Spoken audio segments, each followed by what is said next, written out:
Welcome to Blog Talk Radio. Please enter your host PIN. When finished, press the pound key.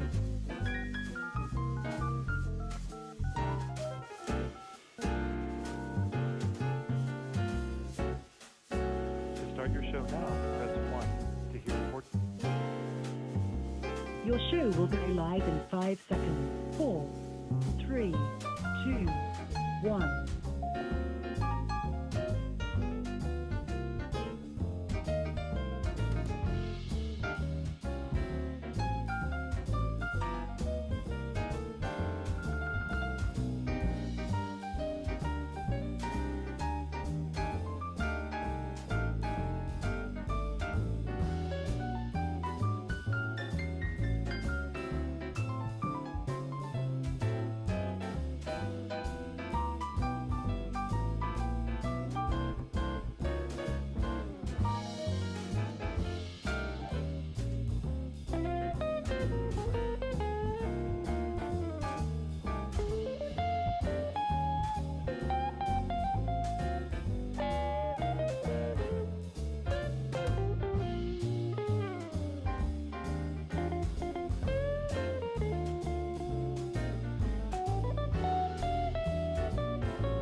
So how's that looking?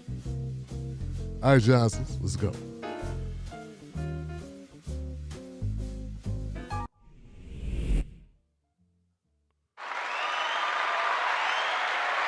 Testing 1 2 3. Testing 1 2 3.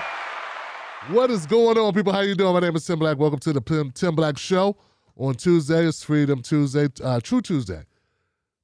True Tuesday. So that's what it is. And I'm glad you could be here. And we got some stuff to talk about. And let me put the phone number up because we got call-ins tonight. We got call-ins tonight. Yes, we do. Put it up. Get those phone numbers up. Also, if you enjoy the show, we have, what we got? Got our Cash App also displayed. I would like the brother in the comment section. I would like that brother to call up and see. I'm starting to pay attention to my comment sections now. So, and since I'm doing that, since we are doing that, what I want to do is I want to extend a phone call to Big Seltzer. Big Seltzer, call up, man. 319-527-6212. I'd love to have a conversation with you about what you put in the chat. I'm assuming you're on the phone, so call up to the show tonight, and we can talk about it, because this person says Jimmy Dore and Tosi was y'all homies 4 years ago. LOL, I knew better. So I'm gonna invite this very smart caller who's far more wise than everyone else. And we would like for him to explain his expertise and just pick his brain a little bit to see what he saw that we didn't see. And I think that would be great. Because, hindsight is 20/20. And I'd like to know what he saw 4 years ago that let him know whatever he knows. So that would be great. Let's do that, y'all. Let's make that happen. Because we're all open to learning stuff, right? We all want to learn stuff. Boom. What is happening, guys? So I got a couple topics. I want to say what's up to my people in the comments, other folks. God Wolf, what's happening? What's up, Tyler? What's up, Katrina? What's going on, Rock? Dominique, what's up? Yep.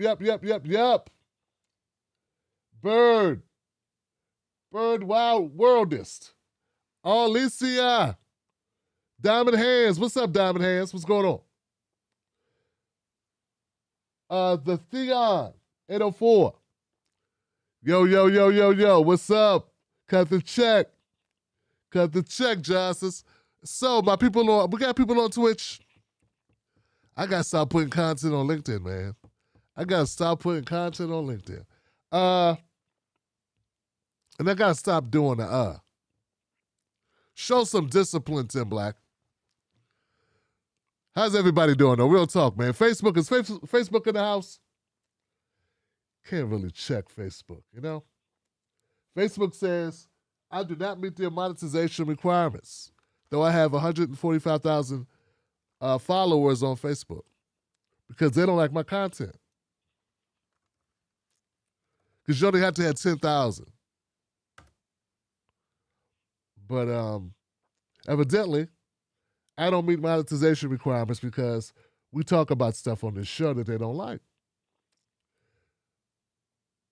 Oh, so this is still going. Okay, they didn't change the title on Facebook.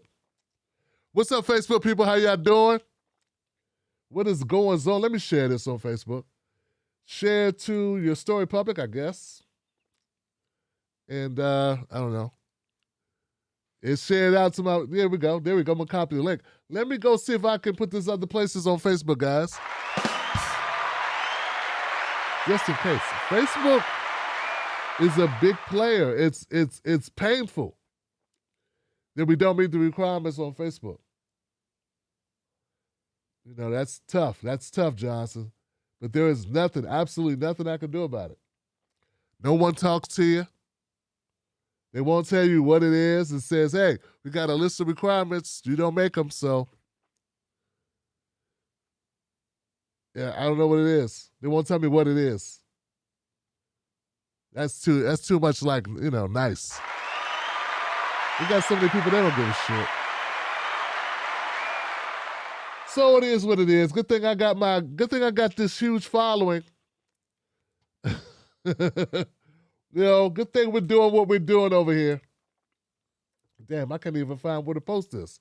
I can't hold up the show trying to post damn Facebook. Let's try this. One more thing. We'll try one more thing. I'll post under my personal profile, my Tim Black profile on Facebook. So, guys, we got some stuff to talk about before we get into phone calls. You know? We got some stuff. Post. Okay. Helps a little bit. Every little bit helps, Johnsons. You know, you gotta go for it, you know. Gotta try to make it happen. So everybody, guys, let's talk what everyone's talking about, and I understand it. Got any moderators in the house? Let me start up my moderators. My moderators do a great job, an amazing job, Johnsons. They do an amazing job. It's like magic what they do. And I just appreciate the hell out of them because they don't have to do it. They do it because they love you guys. They love the community. You know what I'm saying? So I want to give it up to them. So shout out to my folks who got to take time out like Courtney. Courtney takes time out of her day to come through. Sheldon, what's up, Sheldon? How you doing, man? Thank you, Courtney, so much for what you do. And Mike, what's up, Mike? Cut the check. What up? Tro Dorn, what's up, man? Fool. F you too? Black unity is a must. Thanks for your informative and truthful facts and opinions. Hey, thank you, fam. I appreciate you, man. One love, bro. One love. Merlo Patterson. Yeah. Hey, Merlo, don't be in my comment section talking shit. Just call up, man. I'd love to hear you call up, Merle. Call up, Merle. Call up, Merle. Merle says, what's Tim so upset about? Is it white people? Such an idiot. Half my audience is white, Merle. You can look around, Merle. Don't you see white people? Merle, don't be dumb all your life. What I'm upset with is ignorant people like you, Merle. Ignorant people like you, Merle, who make comments in my comment section. Call up to the show, Merle. 319-527-6212. I'd love for you to call up, Merle. I'd love for you to call up. Don't duck now. Don't duck. Don't throw rocks and hide your hand. Don't throw rocks and hide your hand. That's punkish. So he says, I'm not sure I get what Tim is so upset about. I don't know. Dude, pick a thing. You're not upset, Merle?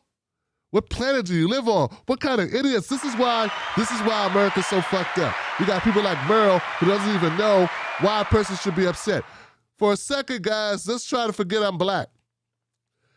This motherfucker lives in a country that's about to go to war for reasons that are unclear, or at least are fanning the flames of war. And he says, what am I upset about? That's one thing everyone could be upset about right now.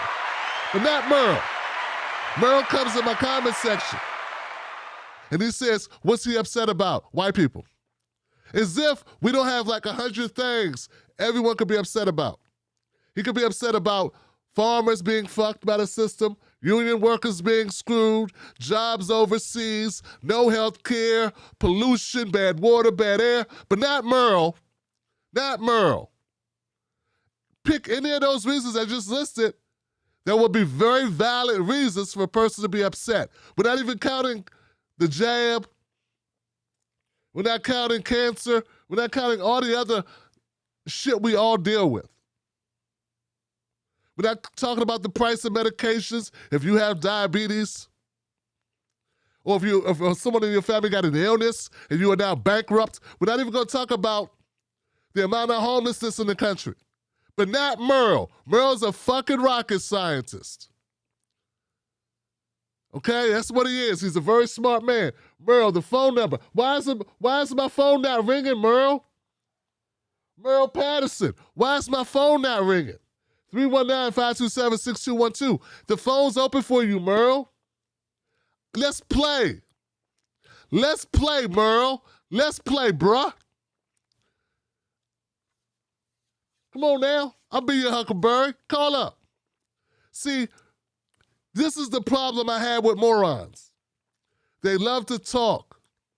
They don't have any information, any data. Do you realize, Merle, that for you, because Merle, I don't know any black people named Merle, so I'm assuming you're a white guy.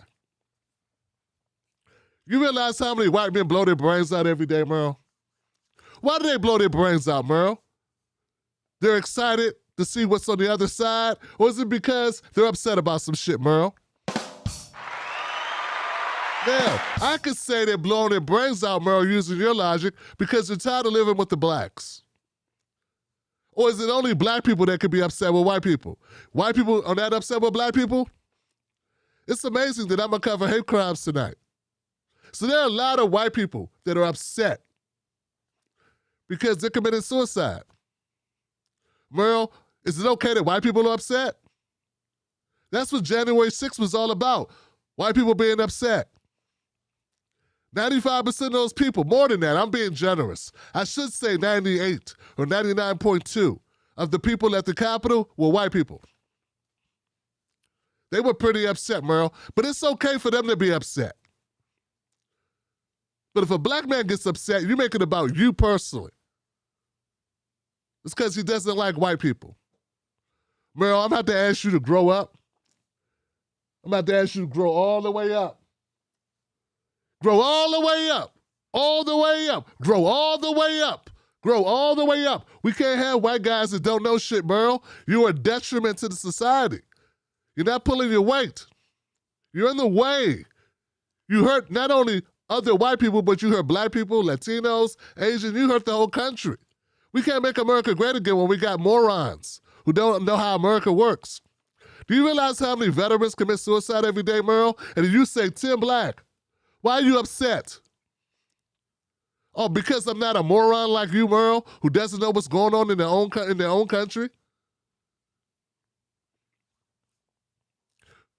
With 5% of the world population, though, we house 20% of the world's prisoners. And you say, Tim Black, what are you upset about?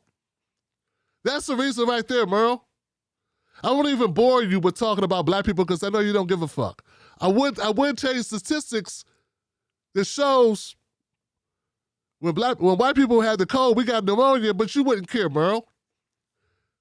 Where'd you go, Merle? Why didn't you call up? My phone line's still open, Merle. My phone line's open, man. Let's talk. Let's get to know each other better.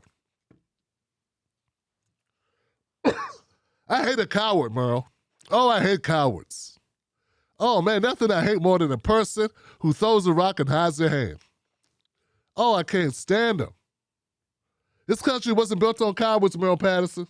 Where'd you go? Did he stop talking? He don't want to play now. Why Merle don't want to play now? I'll be nice, Merle. I'll be nice. I won't embarrass you totally, just halfway. What's wrong, man? What's wrong?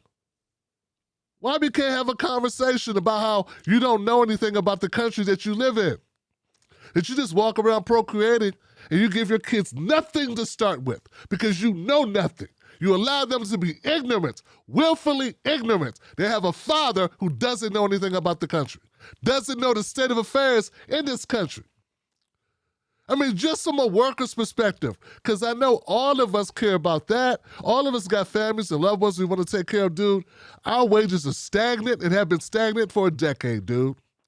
We are more productive than we've ever been in this country. Americans get more work done than we've ever gotten done, and we are more in debt. We're more unhappy than we've ever been, and we got Merle the genius, who deduces that the only thing I can be upset about is white people. When we got all these problems in this country, whether you're white or black, Latino, Asian, I tell people all the time, man, America don't care about white people. I tell them all the time, you just don't know, Merle. You just dumb, Merle. You would have been better. It would have been better if your mama would not have had you, Merle. Don't type, Merle. Call up, Mike. Call up, Merle. Don't type. Call up. Don't be a coward. It would have been better if you were not born, Merle. Because you're on the way, Merle. But I tell people all the time, I tell white people all the time, America doesn't care about you. America can't stand you either. You're poor. Because if you weren't poor, you wouldn't be in my comment section talking shit. So we know you're poor because rich people have other things to do. When I say poor, I mean, if you ain't at least a 10 millionaire, shut up. That's the status now. That's where you got to be. Just a couple $1 million, you could lose that with a bad illness in America. Bad illness and wipe that right on out. That's what they don't tell you, dumbass. That's what they don't tell you. So America doesn't care about you, Merle, just because you're obviously a white man who don't know shit. America doesn't like you. But America really doesn't like me. Doesn't like black people. So, but the levels of don't like, there's differences. But they don't care about you. In fact, America will let you die just to make sure I die. You understand how America is? America's so diabolical. It's willing to sacrifice some of the poor whites in order to make sure the blacks don't get too big. You understand what I'm saying? They're willing to do that, Merle. If not, we'd have health care. We'd already have health care. We'd already have universal health care. We've been trying to get universal health care in this country for 100 years. No, it didn't start with Bernie Sanders. It's because you don't crack these things called books, Merle. Yeah, man, it's unfortunate, man. Wow, man. If I was white, I would use my whiteness to help the world. I wouldn't just go in comment sections and say dumb shit without the benefit of education or information or knowledge or wisdom or tutelage or anything, man. That's what I would do. But hey, man, have at it. You taking enough of my time. You're a coward. You won't call.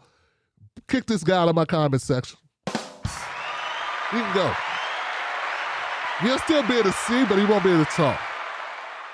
See, cowards don't get to play. We're not going to do it. And wow, I didn't have much to talk about tonight, but you really helped me out, bro. I appreciate you. Thanks for playing, dum-dum. All right. Now we can start the show. We up to speed yet? We up to speed?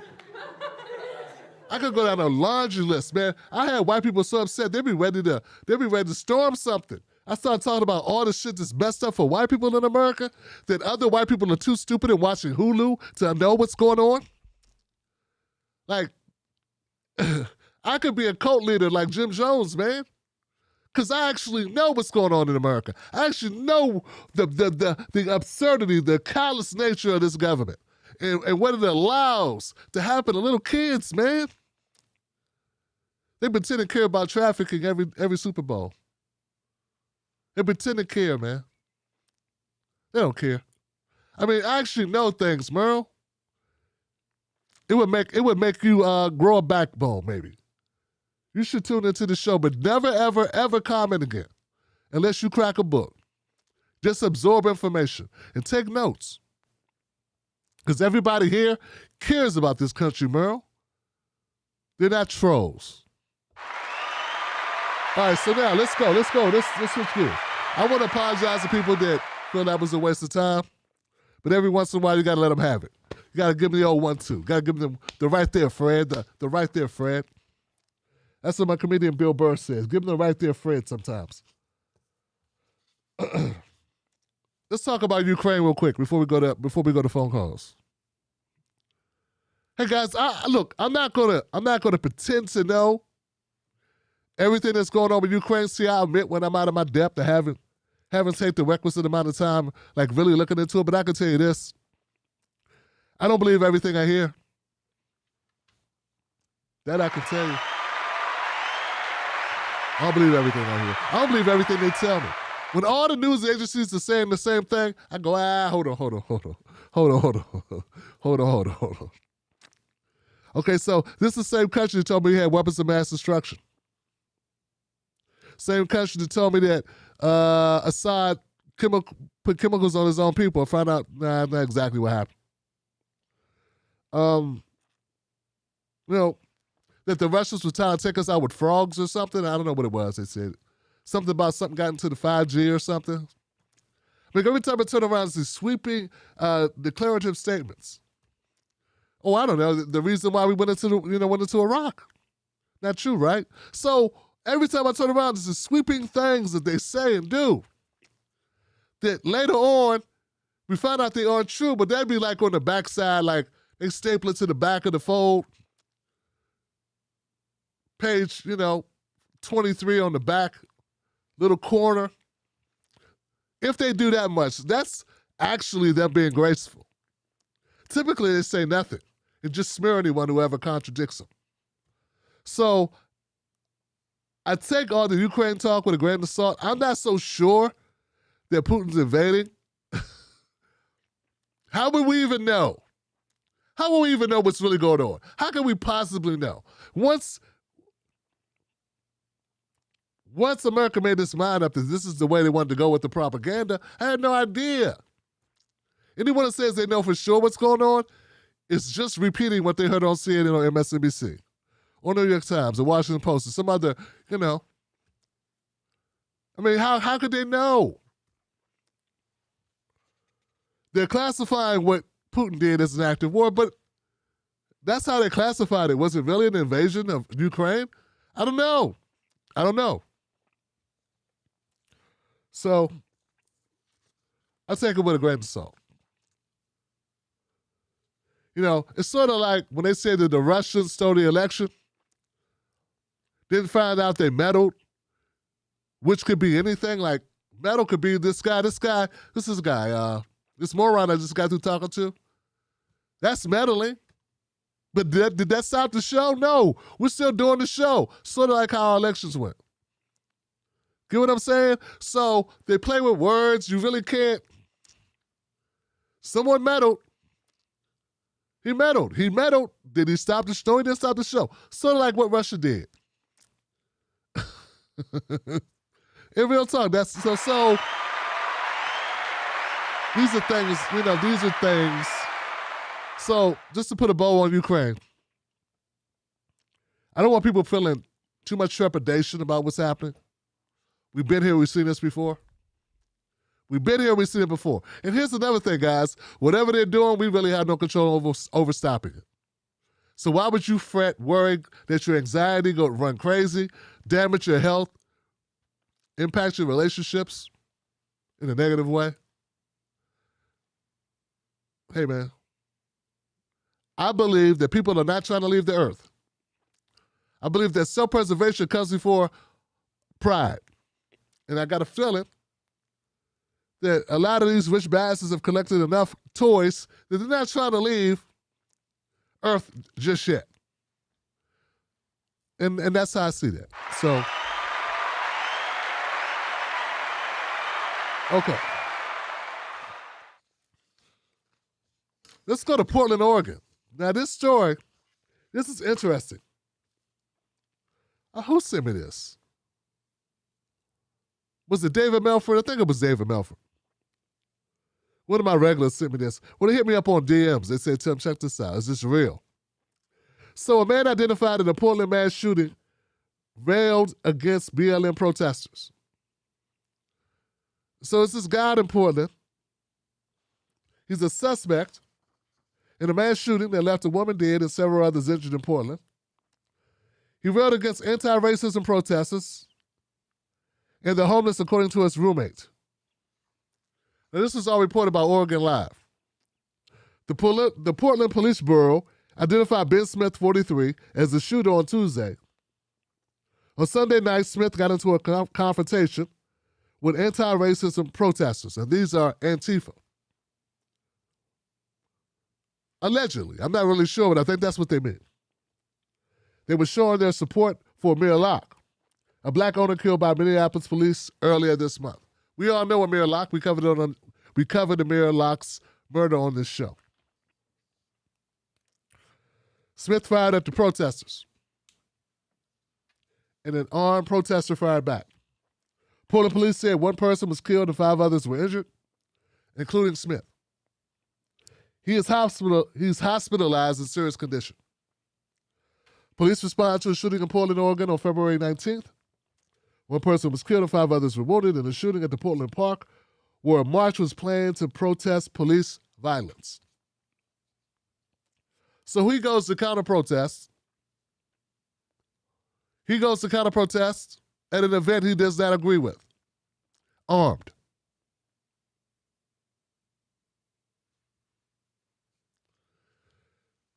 Now, I always say this, guys.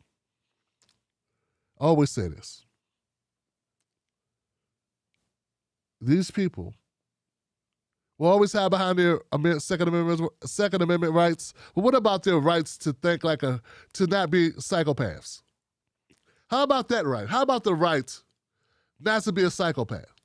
Why would you go to an event that you don't agree with, that has not invited you, there's no reason for you to be there, armed, to counter-protest? Why? Vigilantes looking for trouble. Vigilantes looking for trouble find trouble. This is why I was so upset. This is why the whole Kyle Rittenhouse thing, I pushed back on it. And I don't care if people leave. I don't care if people don't agree. Go with God. I get it. We don't have to agree. Either you're going to be an adult and say, I don't agree with you, Tim, and we continue on being friends, or you don't. But I'm not going to bite my tongue on this. There's going to be more people like this. There's going to be more guys showing up, wanting to be heroes. Because that's what he got called. He got called a hero for showing up with his gun and somehow keeping the peace. That somehow results in more death. While police are sorting these details of the shooting, Smith's neighbors told Oregon Live that he had become increasingly angry, often railed against Black Lives Matter protesters, COVID-19 mask mandates, and the homeless. Yeah, guys, it's homeless. That's the problem with America. There you go, man. See, it's all types of reasons for people to be upset. He's upset with homeless people. Yeah, he's angry about homeless people. Smith's roommate is quoted Christine Christensen saying the following. He has been getting more and more radicalized as the years went by.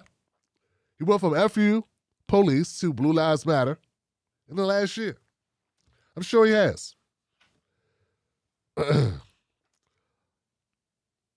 His roommate described him as very fly off the handle kind of guy who made me uncomfortable. You live with a guy like this?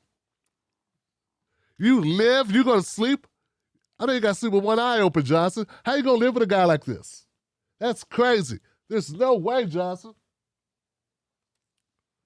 Uh-oh. Not good. It's not good to come here. Look, guys. I understand if you no longer like it here, maybe it'd be best if you don't be here. Because we're not going to do this. We're not going to do this. We're not going to do it. I'm going to be nice. I'm going to be nice this one time, Johnson. You interrupted my show. I'm going to be nice one time. I'm going to say this. If you no longer like the show, I understand, man, there's shows I no longer watch. It'd be best to leave. I don't want to have to make that decision for you. I can make it for you. But if you're going to come here, you're going to be sour grapes, and that person knows who I'm talking to. If you're going to come here and be sour grapes and shit on me in the comment section, it's not going to be well for you. So I'm saying, I know it's a free show, and anybody can show up.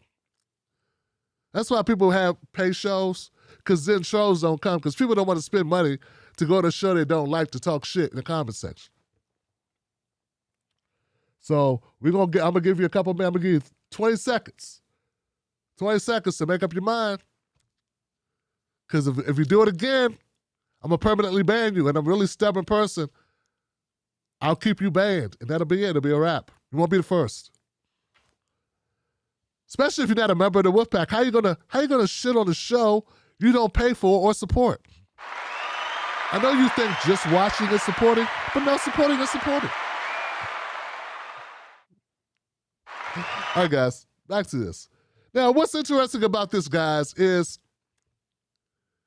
there's this guy, Andy Go.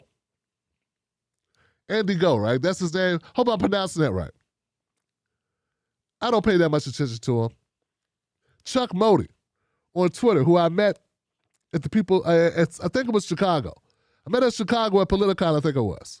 He does good reporting here out of D.C. I think he also was pointing this out, that this guy, Andy Go, who's a darling to the right, who complains a lot about Antifa, like somebody somewhere at a rally when he was in there faced with microphones, someone threw like a soda on him or something, and like ever since then, he's been like complaining that Antifa harasses him when he goes to their events.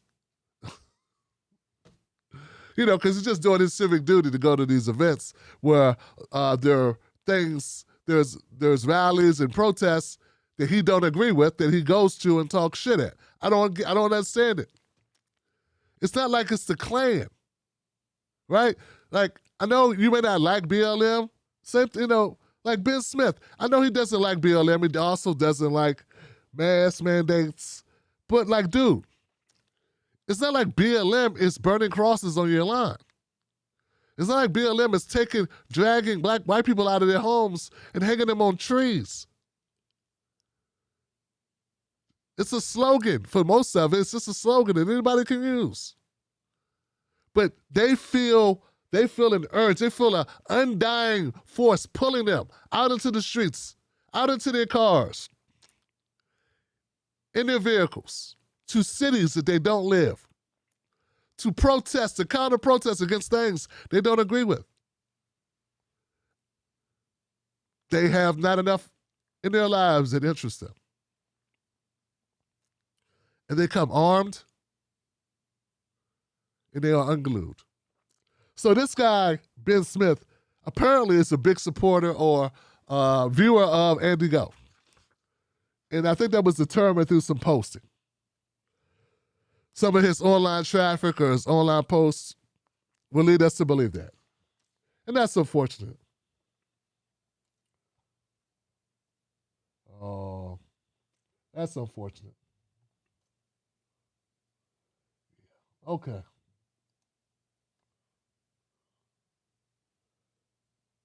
Oh, you okay? Andy No. So his name is Andy No, not Go? Okay. Well, he's still a no-go, so I think we can agree. I think people that actually like this show would agree with that. So yeah, that's very sad. That's very sad. Especially when people die. He's been upset so much, I would be like, just chill. Christensen and others in the apartment complex said, Smith collects and repairs guns and hasn't been shy about telling others about his guns and showing them off. Of course he hasn't. Of course he hasn't. It makes him a badass. Makes him a badass. I talked about this on the last show, guys. And look, it's amazing to me. See, when you come from a community and you've lived in neighborhoods like I have, if you shoot someone, you're not a hero. You're just a guy who shot somebody. I don't know where this ideology comes from that you shoot someone, you now are a hero. It'd be different if you stopped a bank robbery. Like there were these kids, I saw this story. These kids saved a girl from being kidnapped. Like she was abducted. And these kids on their bikes saw this girl in the car, and she looked like something was wrong, and they followed the car, called the police and followed the car and got the police to the place and helped rescue the girl. Like kids did that. That's a hero. That's a hero. See, being in a beef with someone or someone getting in an argument with you and you shooting them, that's not hero. You just survived. It would have been better if you could have walked away or got away or something, because, killing people is not cool. You know what I'm saying? But you're definitely not a hero because you shoot someone and kill them. Maybe if they broke in your house and they were going to hurt your family, maybe that could be considered a hero to your family. But how are you a hero going to an event that you don't support, armed to the teeth, get into a beef? How does that make you a hero?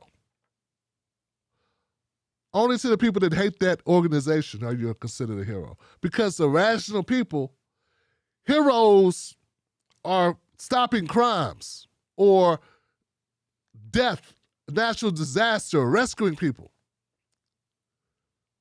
So this guy, Ben Smith, is triggered, he's radicalized, and now he's a murderer. And now his life is ruined. And he's ruined lives, cost lives, and now his life is ruined. And that's going to end up impact not only him, but his family and his friends, or if he has any. And not only them, but the victims' families and friends. And it's just a rippled effect. And it all could have been prevented. All of this could have been prevented if Ben just would have stayed home. But see, Ben needs therapy. And that goes back to the problems I was pointing out earlier. When my illustrious visitor troll said, hey, why are you so upset? Well, I'm upset because people like Ben Smith don't get the help that Ben Smith needs. And then Ben Smith causes people to get shot and kill someone. When Ben Smith needed a couch in a dimly lit room and somebody to talk nice to him and rub his head. Like Ben needed help. But in America, we don't help. If we send help, it'll be cops who'll probably be shot and killed Ben. You understand what I'm saying? Because that's how we help. We help by sending people with guns. And then Ben's got guns, so now we got a shootout. So this is America. These are things we could be upset about. All of us should be upset that we have all this great technology. We got iPhones, and we got Hulu and Netflix, Xbox, PlayStation 5. We got the metaverse. We got YouTube. We got everything. But we don't have safety at all. We don't have food. We don't have shelter. We don't have medical. We don't have education. All the things we don't have. All the things that we're missing. We damn sure don't have equality. We don't even have our self-respect. But we got war, and we got money for those bombs. That's why I'm upset. All right. If you're not upset, you're not paying attention. Who said that? That's someone's quote. If you're not upset, you're not paying attention. That's someone's quote.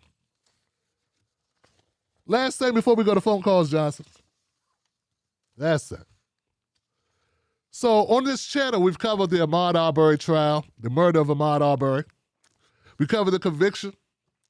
We covered the sentencing of Greg and Travis McMichael, along with William Roddy Bryan, the neighbor. A lot of people don't give the neighbor enough credit. If it weren't for the neighbor, I think they would have not been able to actually kill Ahmaud Arbery that day. So what just concluded was the federal hate crime trial. The federal hate crime trial is over, and they were convicted. Okay, so they were convicted of a hate crime. So here we go.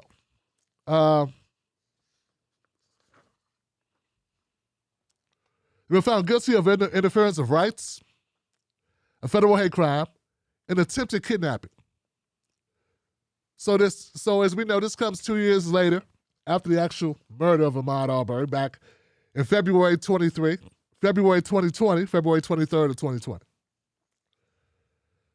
And here's the thing about this. The Merrick Garland wanted to plea bargain this deal. He wanted to plea bargain the defendants. And Miss Cooper Jones, which is the mother of Ahmaud Arbery, had to beg them not to, and they didn't listen. Here goes her statement. Even after they handed down the guilty verdict, Miss Cooper Jones says, what we got today, we wouldn't have gotten today if it was not for the fight that the family put up. What the Department of Justice did today, they were made to do today. So they asked Merrick Garland, they asked U.S. Attorney General Merrick Garland, hey, what's she talking about? Because at one point they tried to say that the family was in agreement with the plea deal that they were trying to offer the McMichaels. Well, he does a little dance, and then he admits, he says, hey, I can't really talk about it. Can't really talk about it. And it's important enough that the family, now that this is done, this part is done, now we're going to move on to the civil action. Isn't that right, Crumpy? Crump's going to move on to the civil action. And federal crimes come with severe civil penalties. But how much money can you really get from them? I don't know. Now here's the important parts, right? For the federal convictions, the three men could now receive up to life in prison and steep fines. They already got life in prison. Two of them life in prison with no possibility of parole. Sentencing will be scheduled after pre-sentencing reports are filed. Yeah. Now, there's some things that came out during this trial which were disgusting.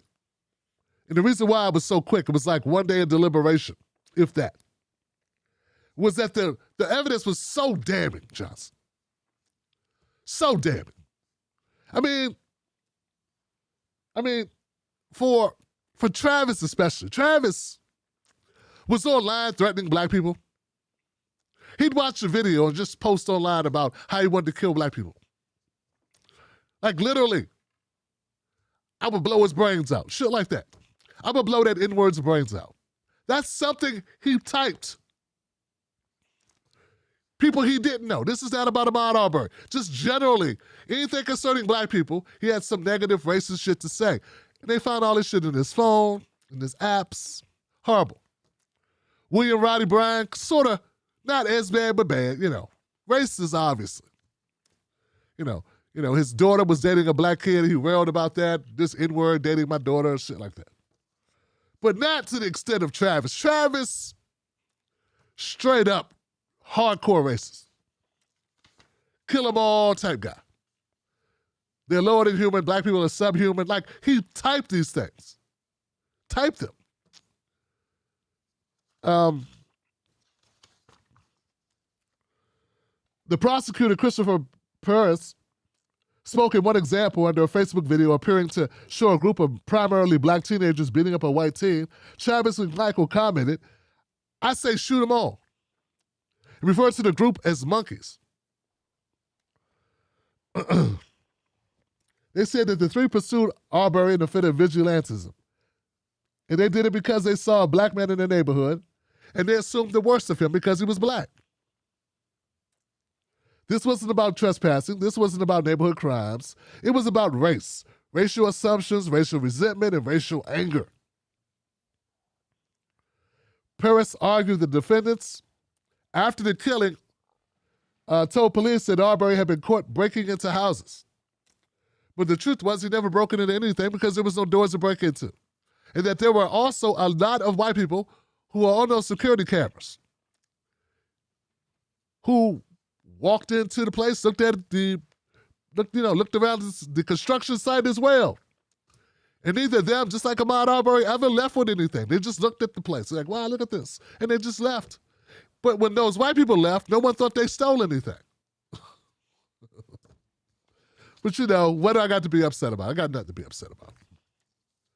So the white people could go look at the construction site, and that's fine. But the black guy looks at the construction site, and it's not fine. Obviously, he's up to no good. This is similar treatment we get when we go into stores. But it's nothing to be upset about. So anyway, this is a hate crime, Johnson. This is a hate crime. Which brings me to a couple things I have for you. So there's been a lot of conversation about hate crimes. We know that they recently, the Democrats, while in power, found the ability to muster together to create a anti-Asian hate bill, a bill against hate crimes directed at Asian Americans. And I wanted to show people this because we've had this conversation before, but it's good to go back over. It's good to have this conversation.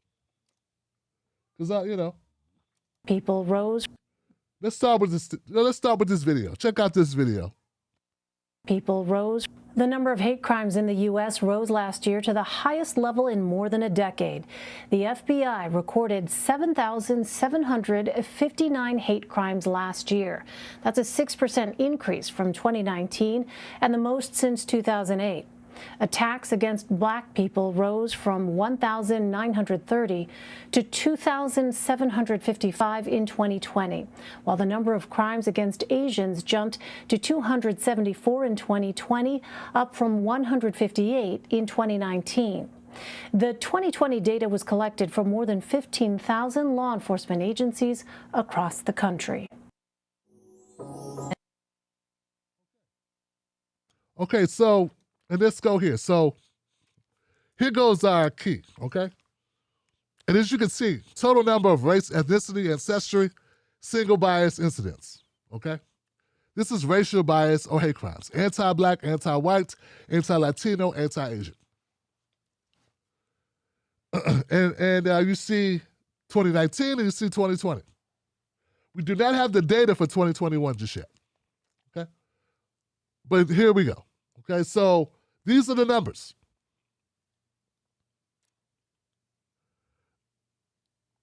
I see a vast difference in the number of hate crimes. I see a vast, vast difference. I want you to know that there is no there is no bill, there's no law specifically for black people when it comes to hate crimes. But now there is one for Asian folks. Now, I also want you to know that it's not that cut and dry, but I know we report it. Sometimes it sounds cut and dry because that's factual. But first of all, the numbers are always very underreported, like anything else. Most people do not go through the hassle of calling anyone to tell them that someone did something, someone said something, particularly when it's verbal, okay? Particularly when it's not. No one lays hands on you. You can have a hate crime. Someone could be committing a hate crime by threatening you. That's a hate crime. If they do it based on race, and it's racial in nature, that's considered a hate crime. Now, whenever someone says something racial to someone, you got to imagine a lot of people don't report that. So that's one thing, and that's factual. The other thing is, a lot of jurisdictions, first of all, a lot of reporting doesn't happen in general. Even if you do report it, they're not obligated to report that information to the FBI. So when we talk about these things, when we have these conversations, we got to remember, we are dealing with insufficient data. But according to the data that we do have, it can make some people feel a certain kind of way.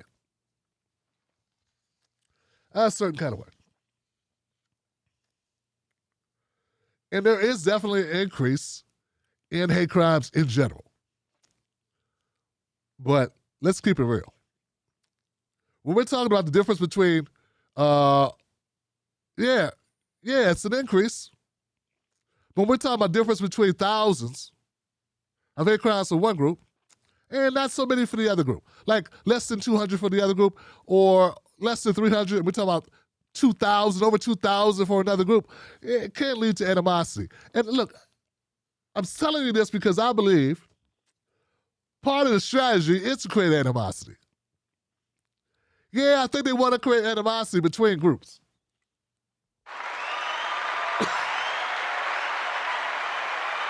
You know what I'm saying? I think they want to create the animosity. Because how could you get that wrong, Johnson? How could you not know that this would cause animosity between groups if you give one group their own rules and then you tell the other group you can't give you your own rules because that would be unconstitutional? We tell one group, hey, we're going to protect you. The other group, fend for yourselves. It's just only natural for people to look and go, hey, what about us? And I don't think it's done by accident. I don't like people saying, I don't think people have thought their shit through when they chalk everything up to incompetence. It's sort of like a kid who does something, and we ask them what they did, they just go, I don't know. Hey, why'd you hit your sister? I don't know. Like, that's not an explanation. You did something, there was some stimuli in your body that caused you to do a reaction. You did an action. It was an intentional. Was it an accident? Did they accidentally pass this bill? No. So, what was the impetus to do the act? So, I'm not letting off the U.S. government. I'm not letting the government, I'm not letting the Democrats off the hook. But I don't want to add to the animosity, but I want to look at it factually and just say, this is effed up. This is effed up. Part of the reason why it's effed up is because recently, New York just gave $10 million to Asian groups for COVID relief. Yeah, this just happened. And look, guys, here's the thing. I am not upset. I'm not a player hater. I'm glad they got their money. Give them money. Yeah, I'm not upset they gave them money. My thing is, who's working on the behalf of black folks in New York whose businesses have been impacted negatively so that they could get $10 million to black groups who also had businesses that were impacted? So we should not waste our time being upset with Asian business owners in New York who are getting $10 million, part of the $10 million kitty. We should be upset with the leadership in New York that has not forced the issue to make a similar allocation for black businesses. Get where I'm going? Get where I'm going? I was looking for the actual document. I thought I printed it out.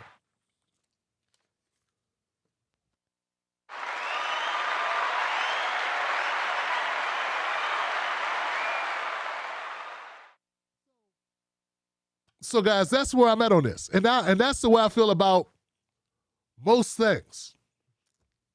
Don't hate the player, hate the game. And play the game better.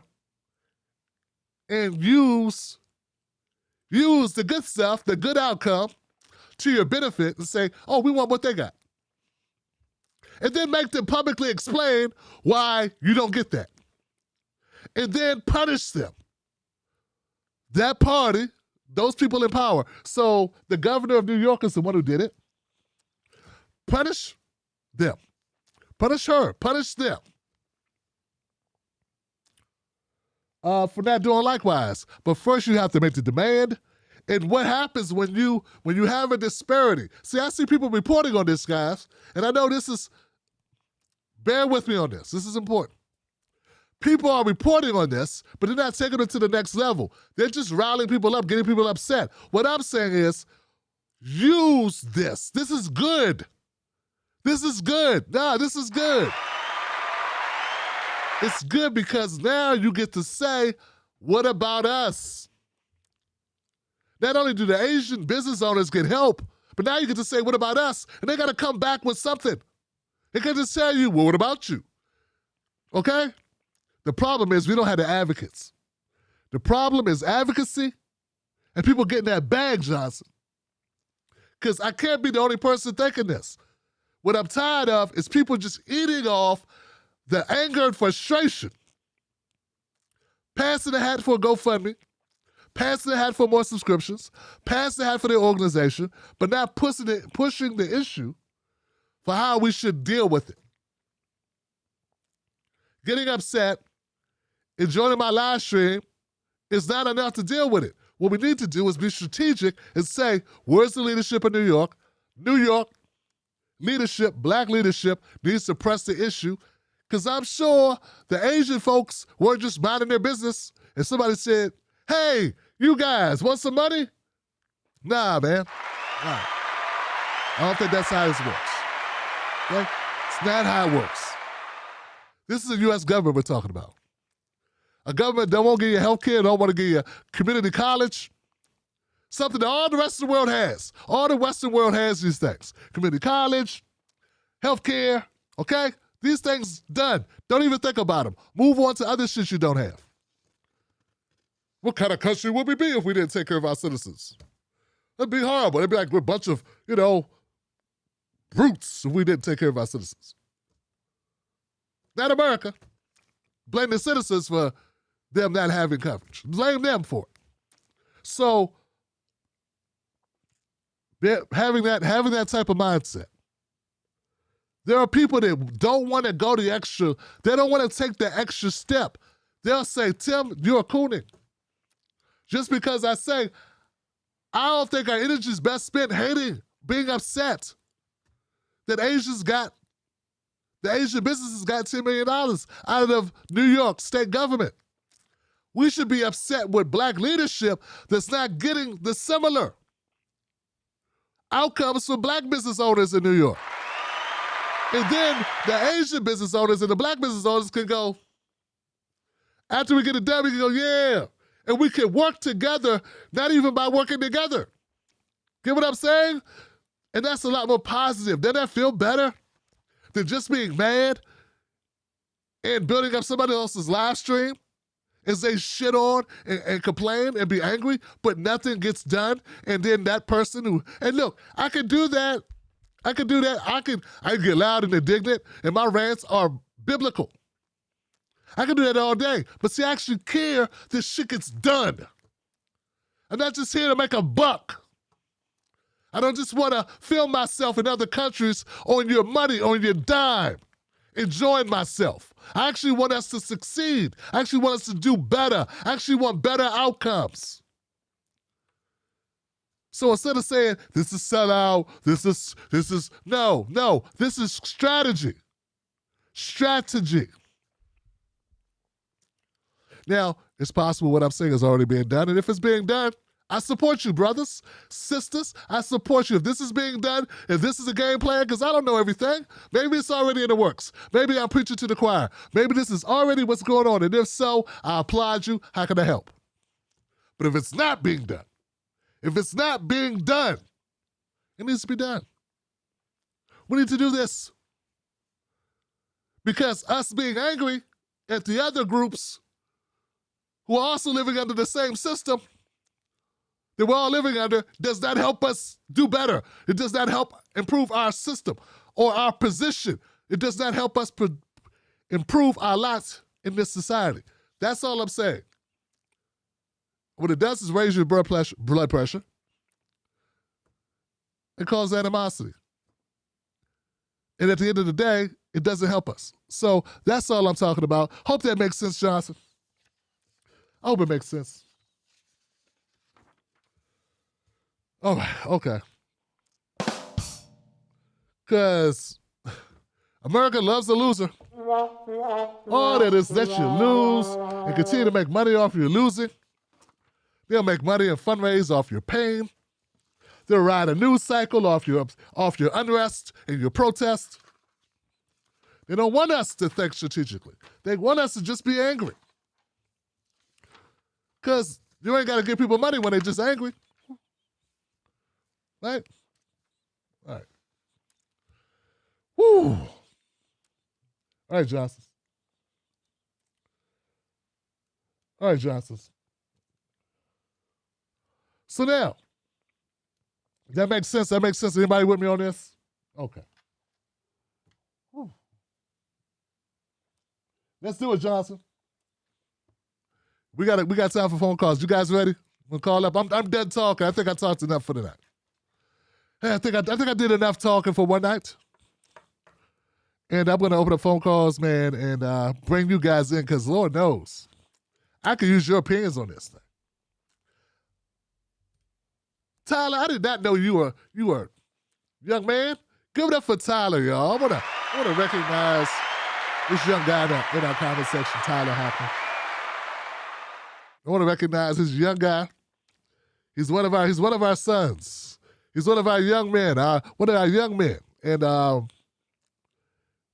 we're proud of you, Tyler, for sitting around with us old folks. So, soaking up knowledge where you can, and using what you can use, and throwing the rest away, Johnson. That's what I'm talking about. So give it up for that young man.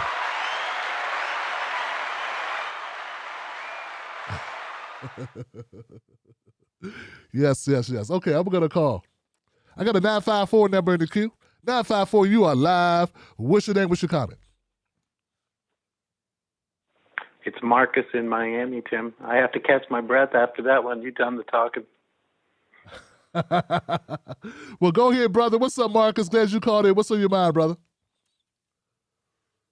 Yeah, I just wanted to mention that it was Cornell who said that if you're feeling normal in these times, then you ain't normal. And as to your comments about our lame media and the focus of America's attention, and specifically the Ukraine stuff. You notice when it's white nations that are facing conflict, we get wall-to-wall coverage. Conflict in Canada. Now, I'm not saying that there's no, other people living in these countries, but predominantly white nations get the full coverage. But yet when activities go on not in the best interest of Afro-Caribbeans or, like Cuba, our Afro-Cuban brothers and our Afro-Haitian brothers, no coverage. What about the American and the Western powers, the way they usurp the powers of our African-American, African-Latino brothers and sisters in Honduras and Venezuela, for example? And let's talk about the covert and somewhat overt activities that the United States and the Western white nations conduct against our African brothers in Libya and Syria.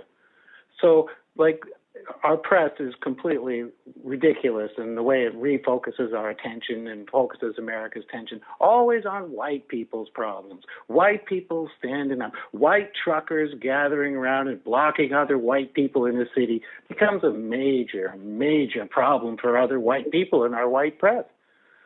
But I'll leave it at that because your commentary was spot on regarding all of this and our focus of the attention. And like Brother Huey used to say, power to the people, and as you say, brother, cut the check. Thank you, Tim. I love you, brother. I love you back, Marcus. Thank you for your enlightened information, brother. Your comments are always appreciated on this show. And yes, I listen to you. Yeah. Yes. And Marcus always calls up. He always drops a dime. He drops dimes. So we're going to pick those dimes up, put them in our pockets. Yes, Johnson. Let's move on to another call. We got a 520 number in the queue. 520, you are live. What's your name? What's your comment? I'm not lucky enough. Is this me, Tim? Who is me? Tim, this is Joe from Tucson. And, man, I'll tell you what, dude. I wish you would run for office because we got to cut through the crap. I've been listening to you for years, man. And it seems like we need to get our heads straight. In just like a platform sense, like I here's what I know, Tim. It's not because of justice. It's because it's the last thing that will happen. And it's that, like, unless we get our heads straight in terms of a platform, like, nobody's going to come around and think, like, geez, wow, we have done Black Americans wrong. Like that mindset not coming about. And like, I seriously think, like, hanging around with you on this side of the YouTube, like, dude, I don't want to hang around with anybody else. You're the funniest dude out there, but you like make all this stuff palatable. I wish you would run for office. I want to see, like, the progressive platform grow, whatever that means. But, it seems like we're really in fractious times, Tim. And, to even get, like, into reparations territory, like, dude, we just abandoned the domestic agenda for Ukraine. Like, we can't wait to abandon anybody who needs a helping hand, let alone the Black community in reparations. Like, this is a flatline moment for progressives and for, like, forward-minded people who can appreciate Black American culture. I'll never use the term African American ever again unless, like, needed. Because the Black experience is the original experience here.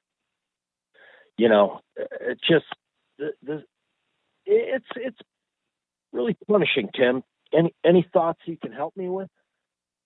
Well, I think you're doing a good job on your own, but I want to tell you, I appreciate you, man, calling up, and I want to thank you, Joe, for the kind words, of course. I want to add something to what you're saying, though, Joe. I appreciate you calling up, brother, because always, Black people have been, our experience is when other Black people let us down so often. You know what I'm saying? And it has created the atmosphere. I never want to seem like I'm jumping on us because I understand where it comes from. I'm a Black guy. I know. I feel let down all the time. You have no idea how let down I felt by Obama. I felt very much disappointed in Obama. I was younger then, of course, 12 years ago. I took my daughter to vote. It was her first time voting. This was, and look what we get. So Black people have been let down by Black people so often that it creates a certain amount of trauma that we experience. So I want to recognize that I know that, and also a healthy dose and sometimes an unhealthy dose of paranoia as well. So they come upon my platform and they like what I say about cut the check. But then they say I also have white folks that watch the show, and sometimes they draw certain conclusions. I catch it both ways. I catch it from Black folks and I catch it from white folks. I get white folks that when I talk about Black issues, they think I'm attacking all white people when that's not true. I'm always knowledgeable enough to know we got a system in place. This is never about the white lady in front of Walmart using the N-word. I'm that guy. That's my statement. Now, do I want her to use the N-word in front of Walmart? No. But I'm smart enough to know that that's what they want me to focus on. That's why people can do 100 current videos and they do great numbers. But that does not change us. I would care less about currents using the N-word if we had health care and we had reparations. I would care less about that. But they won't give us that. What they will give us is these little one-offs, like with the Ahmaud Arbery story, brother. They made February 23rd Ahmaud Arbery Day.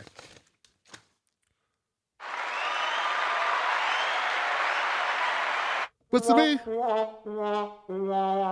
it's a loser because that doesn't change. We don't have a real hate bill, an anti-lynching bill, for instance. That was a lynching that took place. Ahmaud Arbery was lynched, and we cannot get an anti-lynching bill. But we can get a holiday, yet another holiday. They give us superficial, performative, non-substantive things as remedies, and those are not remedies. Last thing I want to say, brother, and just because I don't want to forget it, call us, hang tight. I'm going to come at you in less than 2 minutes, but I got to say this. There's been a lot of talk about my people's movement for People's Party. People's Party looks like they might disband. There's been a lot of talk about Nick Bronner, the chairman. Jordan Sheridan of Status Quo's been covering it. I'm not going to cover that. I want to say this. This is not about me covering it. This is me saying, this is not what I wanted. I support third parties. I support third parties. This ain't about me personally. This is my anger towards the MPP and towards those situations was because if you're going to start a party, sort of like Joe said, why not start a party with a black agenda in it? I knew those guys. I was on their platform. I supported them. I've been a part of their direct actions. I've been a part of their formation at the beginning when they first started, before it became what it is now. And I thought that Nick believed. I believed that this guy meant well. I wanted him to mean well. I want this party to succeed, not for him, but for the people that need a third party. And we all need more options than just Democrats and Republicans. So I'm upset. I'm hurt that people that put their time, their hopes, they put their emotions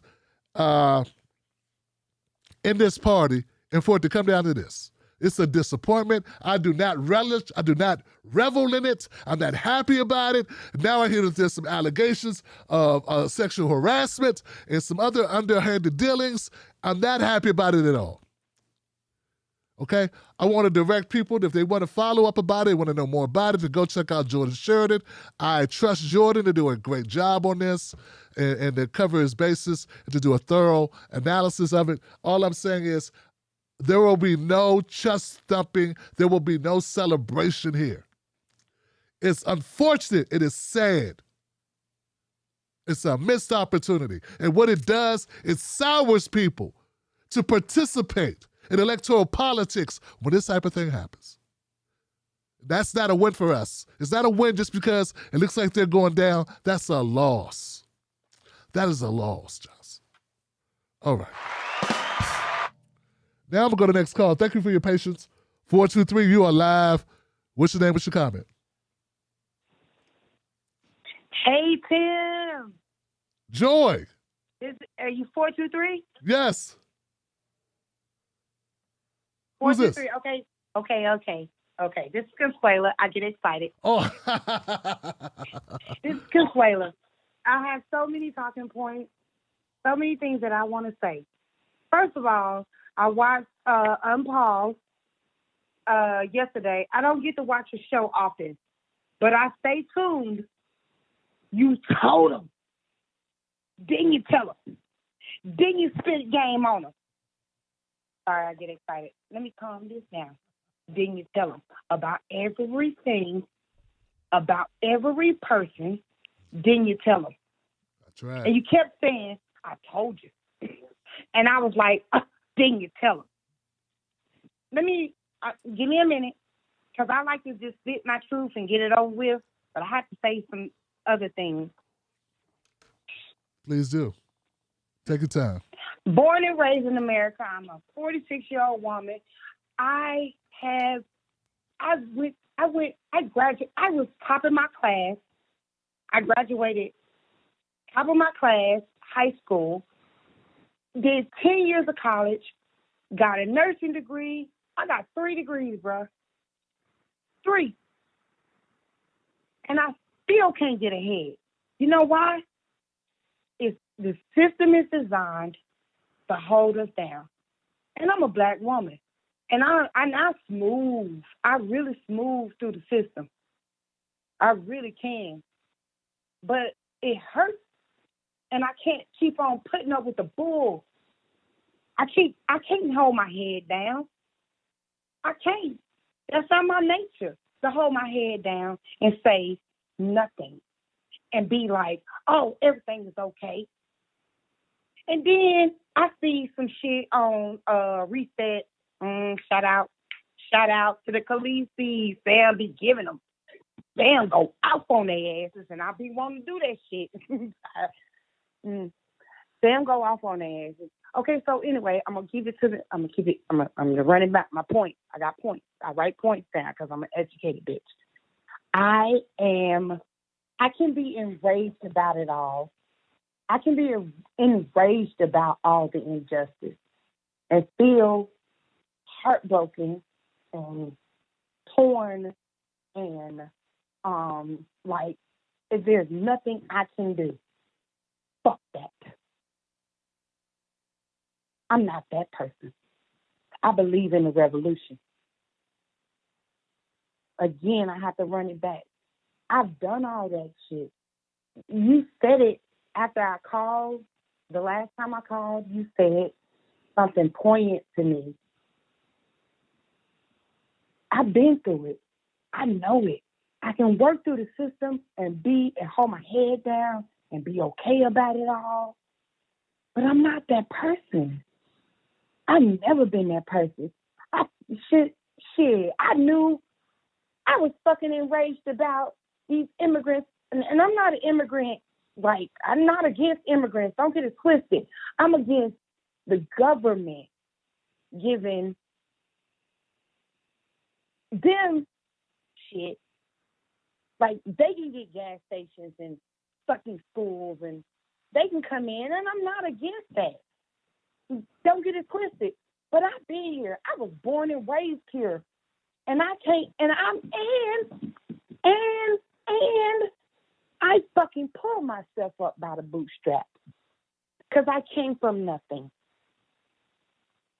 And they still fucking fuck me. I'm sorry. Nope, I'm not sorry. I'm not sorry. Sorry for cussing and for disrespecting your little younger people on the show. I'm going to get to my point. All the callers and the subscribers need to unite and act like, in the words of Nina Turner, act like your hair is on fire. Let's not just continue to complain about the situations that we're going through. We're going to act like our hair is on fire. And when your hair is on fire, Chantel Pace, act like your hair is on fire. Put your words to action. I'm about that life. Because I was raised that way. I got a whole slew of family that are middle-class black people, Indian. I'm Cree. We're Cree. And that doesn't mean nothing to nobody, but it means a lot to me. We are warriors. They will not defeat us. In fact, we coming for them. You hear me, Tim? I hear you. We're coming for them. And this is the language that you speak to me. And it's a blessing and a curse that we are put in this place that we have to be the people that get this shit together, this shithole. Yep. that we call America together. It's a blessing. Yeah, born and raised. Woo, woo, woo, woo. America. Yeah, it is. But it's still a curse for Black people. It's still a curse. Last but not least, the resolution. In my mind, somebody can correct me. In my mind, hold the vote. Oh, last time I called, I said something ratchet. I said something real ratchet. I said, if all I had was the choices, I was going to vote for Troy. Fuck that motherfucker. Fuck him. Fuck him. Fuck Joe Biden. Fuck all of them. Both parties suck.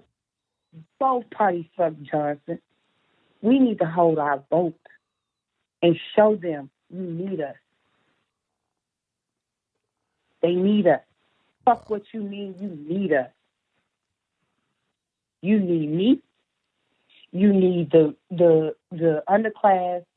You need all of us. Everybody that's on your podcast right now, you need all of us. And if we withhold our vote, they're going to get fucked in the ass with no Vaseline. Khaleesi, baby. Right. I choose violence. I choose it. And you know why I choose it? Because I'm sick of this shit. Well, look, I gotta leave it there, Coach Swelly. I want to give it up for my caller. Give it up for my caller, man. She got raw. She got raw with it. You know, ladies get to go a little bit further than the guys on this. The ladies go a little bit further than that. I don't want to say anything other than I understand the frustration, I understand the anger, and as someone who rants as much as I do, I don't hold it against anybody for ranting. In fact, I think it's good for the soul. I think it's needed. What are you gonna bottle that shit up for? Let that out, okay? I think it's important to let that out. That keeping that in is not good for you. I think it makes us sick, actually. I think it literally makes us sick to hold that in. I'm not so convinced that holding our vote. Half of America don't vote now. They ain't doing that. Don't change anything. You know what I'm saying? Like, this is the thing. I know there is no easy solution. It's like I always remember that it's a personal decision. It is a personal decision. You know, it really is. You trust people say, Tim, how can you trust politicians? They get in, they don't do what you want them to do. I'm like, well, I can't deny that doesn't happen. That happens. My thing is, okay, you got to trust somebody, and if they get in and they don't do what you want them to do, then you don't support them. But if we just keep saying, I'm not supporting them because I don't trust them, then we'll never trust anybody, because I don't think you're ever going to trust anybody because we've been so lied to. So it's all a personal decision. Consuela, I respect you and I appreciate your honesty in this. And even if we have little slight differences on certain things, it doesn't matter, because I know you are real. It's coming from a real place with you. And that means everything to me. Wow. I like the fact I got real people calling this show. 312, you are live. What's your name? What's your comment? 312. Hey, Tim. It's Tony D from Illinois. Tony D, what's up, my brother? Well, there's a lot on my mind, but I want to talk about Eric Adams in New York. Now, I don't know how he ended up winning that election. There were a lot of shenanigans there. But he's proving to be just as slimy as guys like Michael Bloomberg and Rudy Giuliani. I heard that he is bringing back stop and frisk. And I remember when Bloomberg ran for president and they completely debunked stop and frisk. It didn't really prevent any crime, but they use it because it's a racist tool to keep black people in oppressive states of the police states. And it's 2022, and this guy is going to bring it back again. And every few years, we got to argue about stop and frisk because guys like Eric Adams keep bringing it back. He's a cop lover. And New York is a city full of people who are poor and desperate. And then there's so much inequality there. And these poor black kids have to be with the cops every part of their lives. And I'm sick of these people like Eric Adams getting elected and trying to use police to solve our problems when we could just improve people's lives. And yeah, I mean, there's so much propaganda for the cops in the media, and I'm just sick of all of it because I know it's wrong. If we just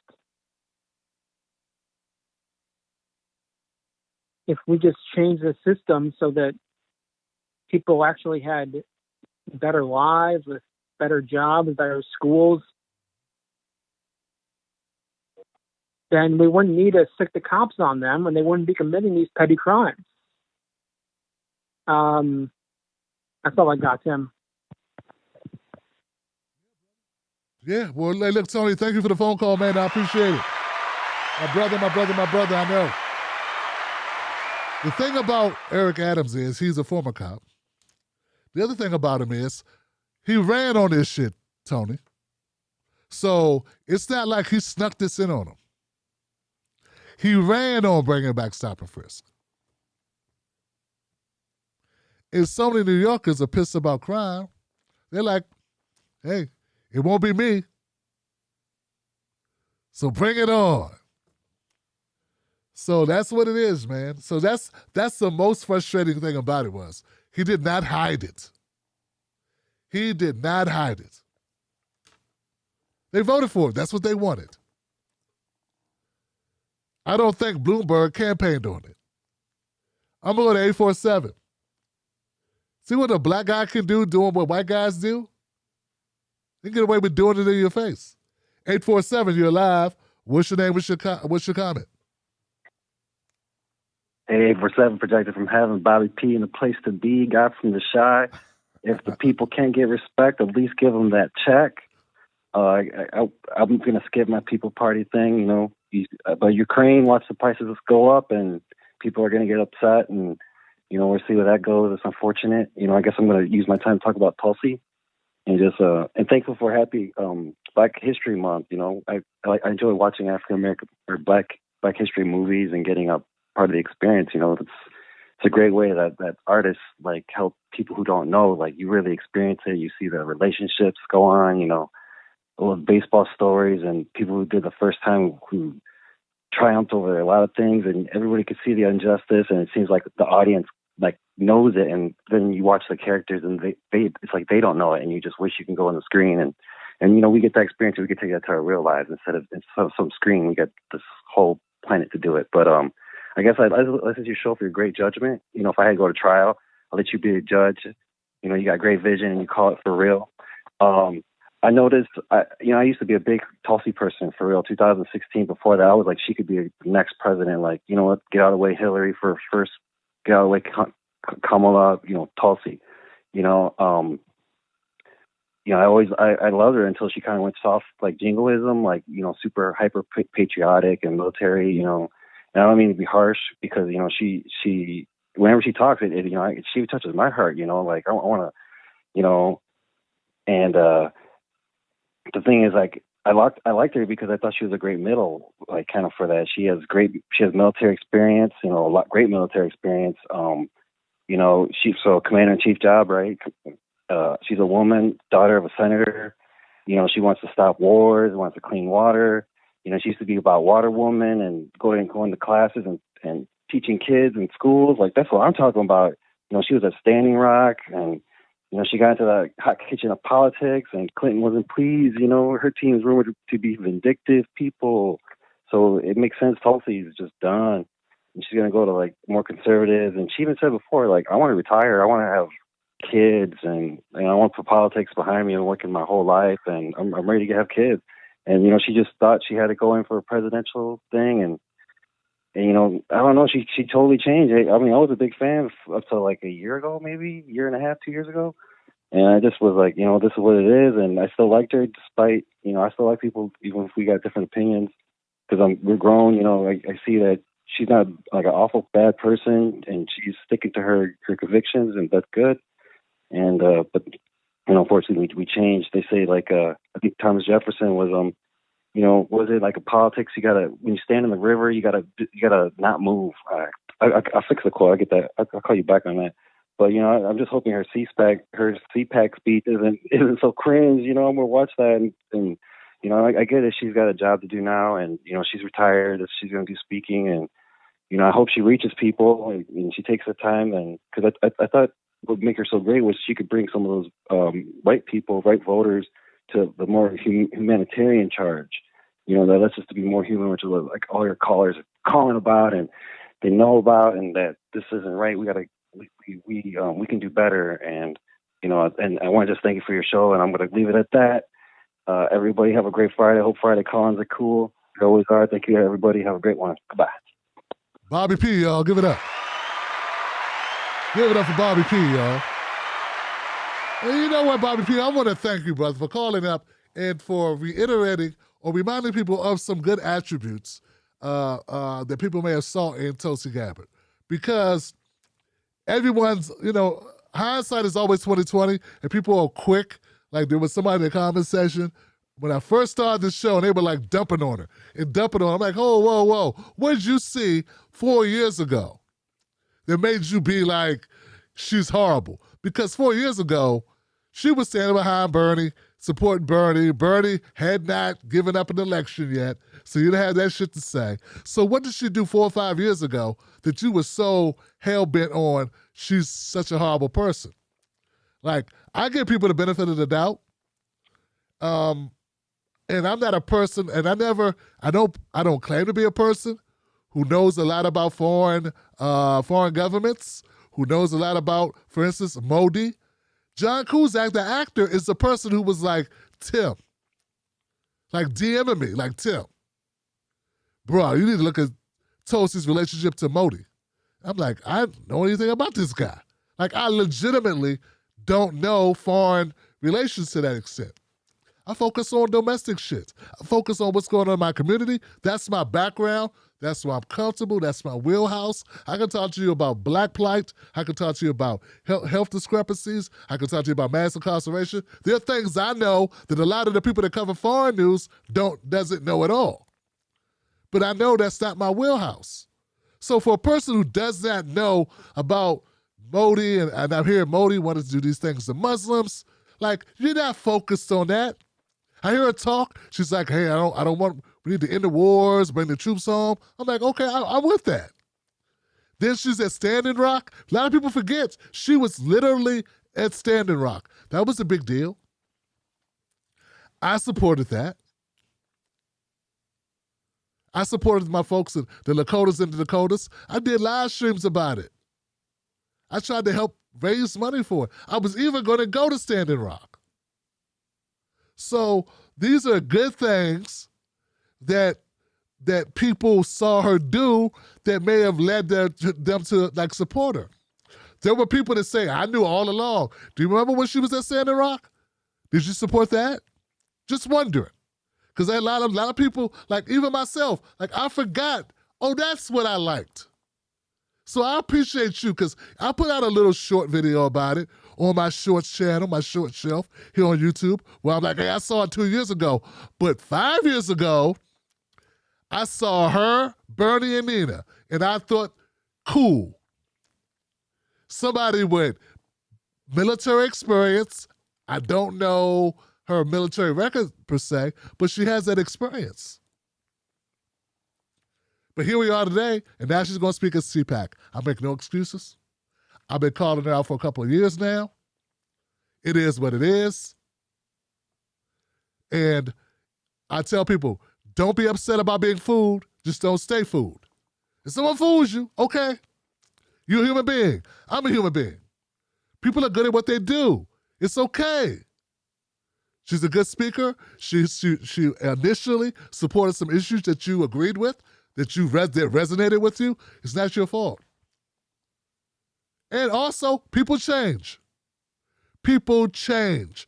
People, their political vision changes. Their career path changes. Their personal life changes. These things happen.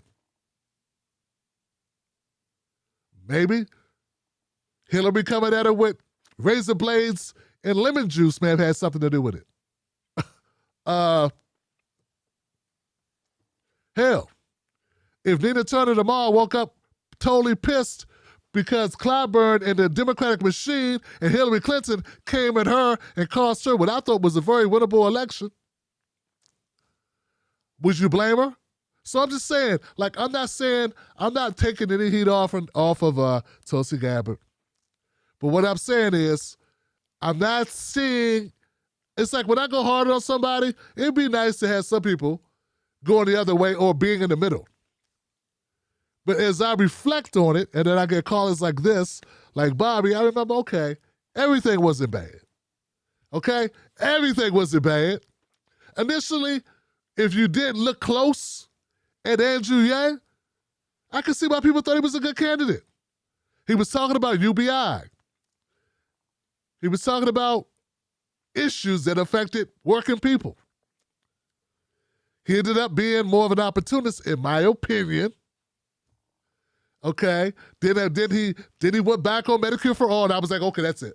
So that's one thing about me, guys. I'm very quick. When I see it, I'm like, oh. Once I see it, I solidly go, okay, screw that. But I gotta see it first. Once I see it, I don't play games. But I give people the benefit of the doubt until I see it. So with Andrew Yang, when he pulled off Medicare for All, when he wanted to, when I realized I did the math, and it was like, okay, he wants to give a married couple that makes $100,000 more money than he wants to give a single mother with 4 kids. This don't make sense, and he wants to remove the safety net. How can I support that shit? No. We got all this money for moms, dude. We don't need to cut safety nets for single moms. Make that make sense. So obviously the people that supported him don't know that that's not going to help single moms as much as it'll help working families, 2-family households. And then you want to get rid of welfare? Do you want to get rid of food stamps? So anyway, my point is, thank you, Bobby, for calling out.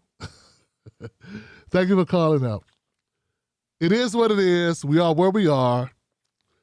There's no way to clean up. She ain't going to CPAC to bring people to the bright side. She's gone to the dark side. Just accept she's gone to the dark side. That's where she's at. In fact, I look at it the other way. I think she's going to take some people with her to the dark side. Like, I'm looking at it that way.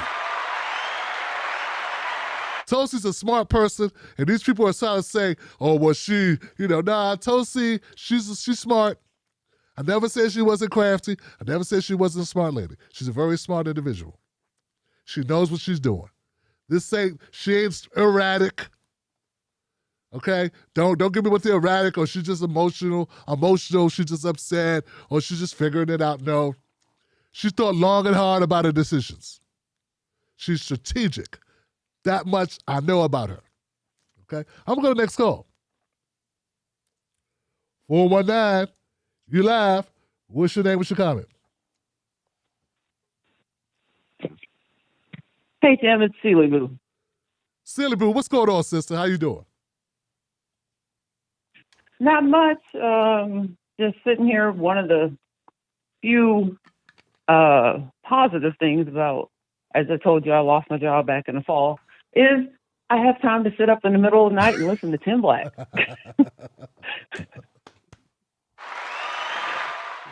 I'll take it. I have a few.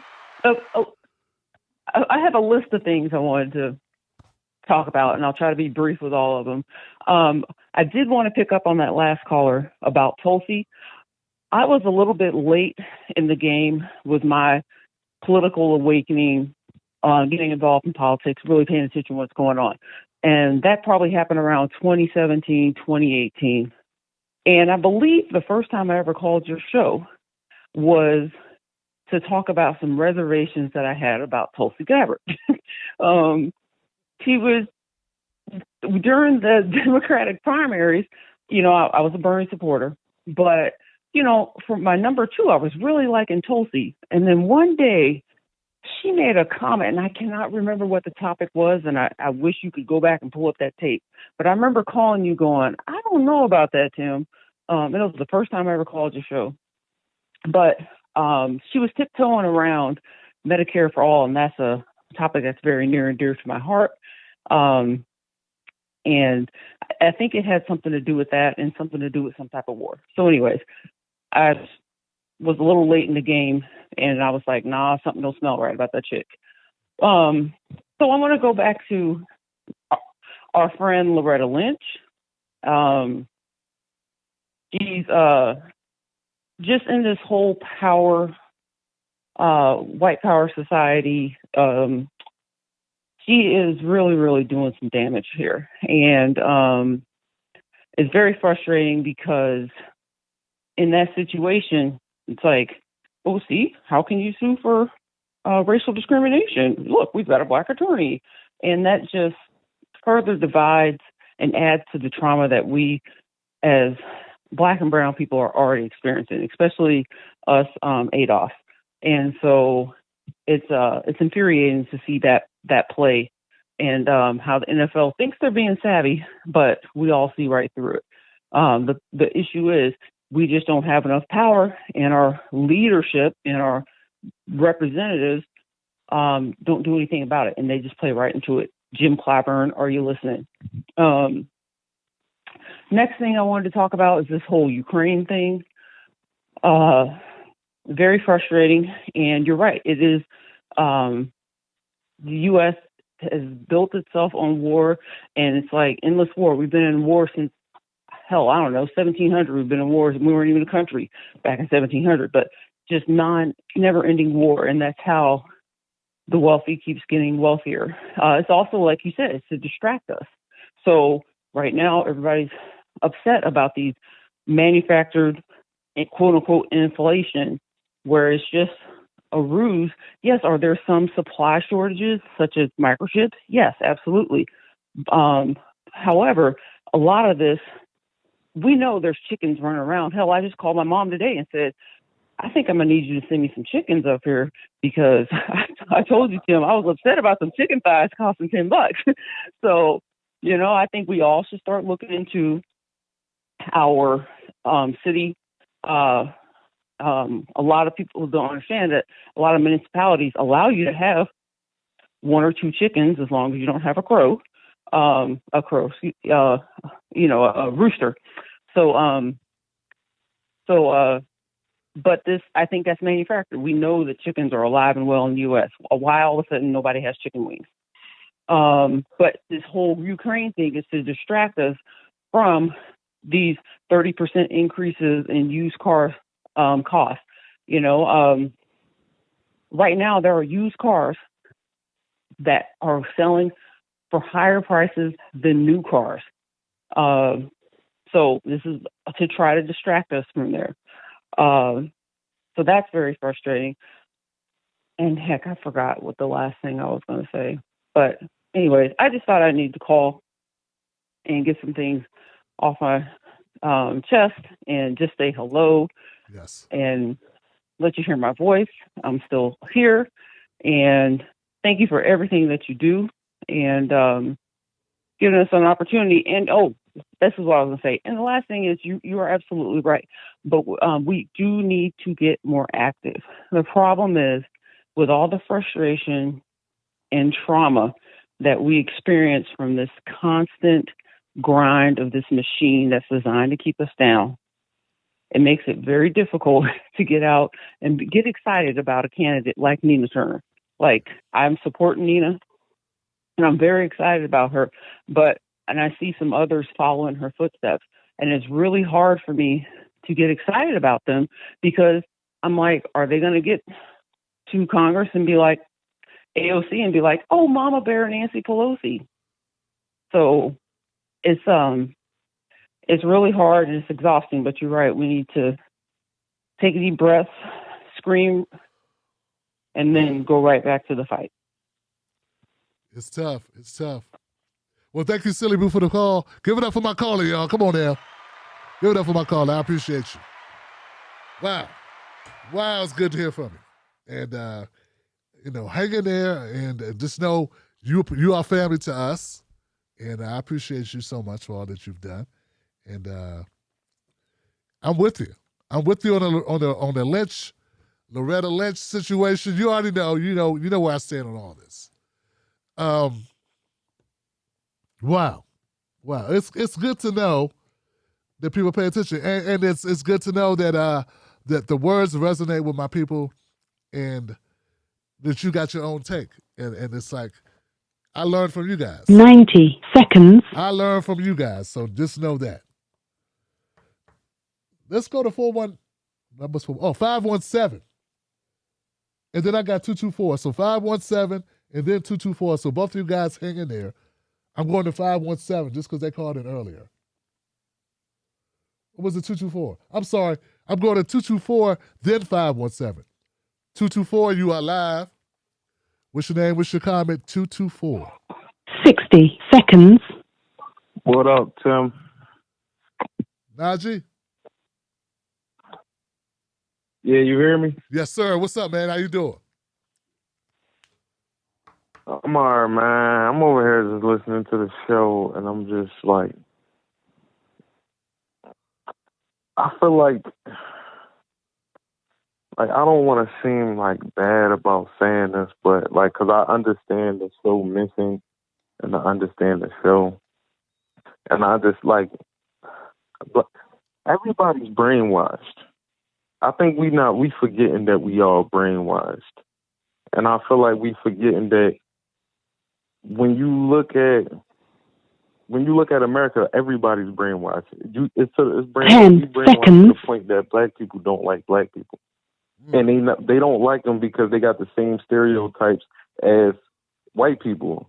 And if you look at other countries, when they talk about, like, I seen like the social like type of experiment, and they was just talking to like different countries, and they was asking like about different groups of people, and it was just like black people, and it was just like, oh, because they steal and they do this and they do that, and it was like the basic stereotypes of America, black people. And it was just like, where did you get these ideas from? And it was like the TV shows. And it's just like, we all are corrupted. Like, not even corrupted in a way that we doing things that's bad. Like, but a lot of the people that we want to help and a lot of the people that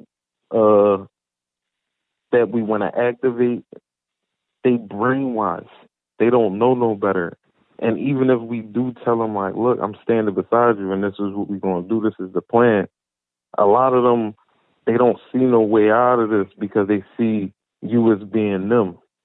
And they see this machine being bigger than all of us. So they look at the whole situation and they just look at it and they just like, bro, you're not doing nothing to this machine. Like, I was just watching, you probably know the guy, I think his name David something. I'm not even going to drop his name on your show, but long story short, is the white guy from Canada. He was doing like a little story and it was about Cardi B. And Cardi B was like talking, and she was like about the whole NATO and Ukraine and all that and everything. And she was basically saying like she's standing with the people. But she was like, the reason why her having a big platform and the reason why she not really going to speak too much on it is because she can be killed. And he tried to throw it off as in like America and these countries don't kill people for standing up for people. And he was like, oh, she's probably just speaking. Like, he basically tried to kick it under the rug. Like, these countries don't really do that to, like, celebrities and stuff like that. And I'm like, they do this to celebrities. Why? Like, if any celebrity that you ever seen that had a real cause, such as Prince, Michael Jackson, like, or anybody that stood for something, I'm not even going to use celebrity, anybody that stood for something, they died mysteriously. And I just feel like we trying to fight and we got causes and we got things. If you look at that truckers movement, you've seen that they cut off their bank accounts. They cut off everything is a war with these people. And if you actually pay attention, if we ever do try to make a decent movement, and I hate talking like this because I actually want change, but if we actually do make a decent movement, they will cut off your resources. I feel like life is nothing but controlling resources. That's what life is really, to me, that's what I see life about. It's controlling resources. And these people control our resources so they get to push us around and tell us what to do. And once we get any type of resources, if we stepping on their toes and they want them resources, they're going to get rid of it. Like, that's the whole Tulsa, Oklahoma. White people seen black people having resources that they didn't have. They called the government like, yo, these black people over here, they doing this and they doing that, and we want that. And what they do, they said, all right, we're going to go take it from them. And they took it from them. So True. When I'm looking at everything, I hate to sound bad and I hate to look at things with a dim light, because I actually want change and I want shit to be decent. But if true change come with blood, and I hate that. I hate to tell people that, but true change come with blood. And if we ain't ready to show blood, then we can't really talk about, like, we can talk about it, but we can't really, like, we never going to get to where we want to be if we not willing to sacrifice. Because they willing, you got to think about America and Russia. America and Russia is playing a game of a scary cat, like, or chicken, if you so to say. It's just like we both got these nukes. As soon as you do something real crazy, I'm threatening you with nukes. And Russia got a plan where as though if you even let go of nuke, they let go 5 nukes. Like what they call it, the death hand or something like that. I forgot what they call it, but it will destroy the world. These people is like, look, if I don't got power, I will kill everybody. It's basically a hostage situation. Everybody on this world is being held hostage, and we don't see it that way because we think that we got these freedoms. But even a hamster in a cage, when you put a wheel in it, that hamster feel happy to run on that wheel, but that will don't mean that hamster free. You just gave him something to preoccupy himself, to run and feel like he's running far, but he's not really going nowhere. He's staying in one spot. And I feel like everybody else, I feel like they give us these little goals that make us seem like we going far and we getting to somewhere, but we really standing in one spot because at the end of the day, they really just want us in that cage. And they like, look, you're a hostage. You're in this cage, and some people going to look better in the cage, and some people not going to look so good in these cages, and that's kind of what we looking at. But thanks, man. Like, I appreciate what you're doing, man, because I feel like you speaking truth to power, and you speaking and you activating some people. The only thing is there's too many ignorant people. Like, I knew Trump was going to win. Like, as soon as Trump said I'm really sticking this in, I said, oh yeah, he's winning. Like, if anything, if the Bible meant anything, more people left heaven. Well, what they say, 3/4 heaven left with the devil. I'm like 3/4. That means more people left with the devil than stayed with God. I said, oh, then yeah, everybody's shifting to Trump. I really said that. I told my girlfriend that. I said, oh, Trump is winning, bro. Everybody's going with him. I know it bad beats evil. Well, evil beats good, and I hate the fact that people say good beats evil, but evil actually beats good because a good person will turn the other cheek and an evil person will shoot you in the cheek. So at the end of the day, man, we just got to fight, man. The good people got to fight and gain some type of leverage.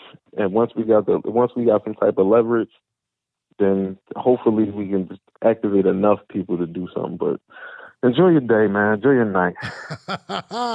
Najee in the house. Good enough for my caller, y'all. Yes, sir. You too, brother. Enjoy you. Enjoy this call. Enjoy you calling up, man. And oh man, I'm gonna go to the next call because I could talk for a minute off of that. I'll just say, you're not wrong. You are not wrong. Here's the thing, though.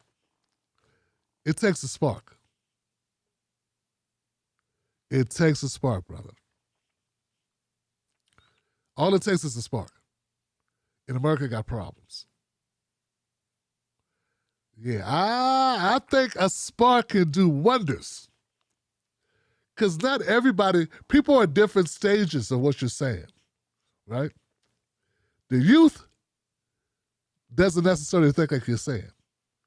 Then we got the old heads, people older than me. I'm a young old head, but the old heads. They may be, kind of complacent, feel defeated. But the youth, it's like when I was coming up, when I was a kid, I was like, man, I die for this. I die for that. I'm a ride. So I know the spirit is there, but it needs a spark. And what the system does effectively is it rewards people. When they want to shut people up, they give them money. When they want to shut you up, they give you money. And then they say, act wrong, I take it from you. Man, I was talking so much stuff in 2016. My mom was worried about me. My wife was worried about me. I said, baby, it ain't going to happen like that. Yeah, I'm talking a lot about Hillary and the Democrats, but it ain't going to happen like that. They'll give me money first. If I'm really a problem, they'll give me money. And if that happens, what's my job? To fund someone else. See, we have opportunities and we have options. It takes a spark, brother. America didn't want us to be at this point. Keep that in mind. Where we are now was not the original design. We were 3/5 of a human being. We were property. Look what that property has done. Has impacted the entire world. That's not by design. That's by will. So, I understand where you're coming from. I don't want to say, I don't want to be all pie in the sky. Yeah, some people are going to have to pay the ultimate price. But people are paying the ultimate price. They just don't realize it because it's slow. I'm going to go to the next call. 517, you are live. What's your name? What's your comment, 517? Hi, this is Lynn in Michigan. Lynn, how you doing? I'll just call it. I'm good. Yeah, these callers are spot on. The last one definitely knows what's up, and I appreciate you verifying that. Also, I do have a spark for Nina, for Marcel, and for anybody who speaks out in favor of cutting the check and reparations. And with that in mind, I got a little bit of musical comment I want to make here. Lawmakers in D.C., don't you see it's time to do the right thing? The right thing. Come on, cut the check, and we must have a black agenda with health care for mind and body and jobs with dignity too. Shut down the prison complex and make drugs legal. We need child care, schools, and housing with nature renewed. Well, now, government in D.C., it's time, act now, yes, and do the right thing. Reparations now, right now. There it is. My sister. Yeah, thanks, everybody, for... Yeah, well, I kind of borrowed from the OJs there from the Love Train song, but yeah, it's all good. You know, it's just we gotta love each other. You know, we got a good family here, and I just appreciate everybody that's in the chats and that we have this format to express ourselves. So, thank you. That's it from me. My caller Liz, y'all. Give it up for her one more time. That's what I'm talking about, man. Look at that love, Johnson. Look at that love. Wow, that's what I'm talking about. This is, what a night. What a night, man. Y'all came out tonight. I appreciate that. Lynn ends it singing to us about reparations and the black agenda and other shit, other stuff too. And it's on a community aspect. So that's what's up. Don't let look. This is not regular. You don't get this everywhere you go. Yeah, I know y'all watch other shows. I mean, you got a computer, you got a phone with a computer in it, and you got more than one channel. But you got to admit, we got something special going on around here, Johnson. We got something special. Got to admit that. Got some real people calling up, talking some real stuff. We got a real community. We got some good people, and we know our stuff, and we mean well. So there it is, man. I want to give a big shout out to everybody that called in tonight. Marcus, Joe, Consuela, Tony, Bobby P, Silly Boo, Lynn, and Najee in the house. My moderators doing the thing. Courtney. I see my chat, my Wolfpack members, Nancy Drew. Neurons in the house. Cheryl Van Epps. Shogun's in the house. Katrina's in the house. I got my usual suspects. I see some new people. Doug. What's up, Doug? What's up, S-Quest? There we go. Got Edward in the house. Edward Scissorhands doing a Gladys Knight. So it's really dope, man, that you guys came through, supporting the show. I want to give it up for my people on Facebook for supporting the show as well. Please come to YouTube and support the show there. Can't support the show on Facebook because they don't allow it. I have angered the Facebook gods, Johnson. They do not want a brother over there. They don't kick me off, but there's no support for the show over there. What else? Gosh, tomorrow we got a Pause with Tim Black show. I do back-to-back shows, man. We just keep it going. We keep it moving. We keep doing the thing, Johnson. That's what we do here. We don't rest. We got a lot going on. Wow. Najee, keep the faith, brother. Keep the faith.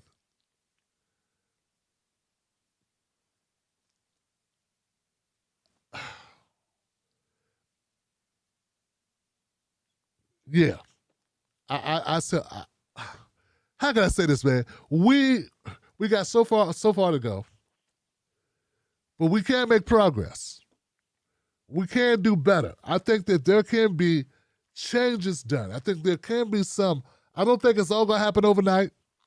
I'm not delusional, nor do I want a lot of people. Okay? I don't want to blow smoke at people. But I do believe we can get better. We can do better. We can get better than we got now. That's for damn sure. And if we can do that, we have that as an obligation because our kids deserve better. You sound a little bit younger than me, Najee. You deserve better. I had to do everything I can to make it a little bit better for you. Right?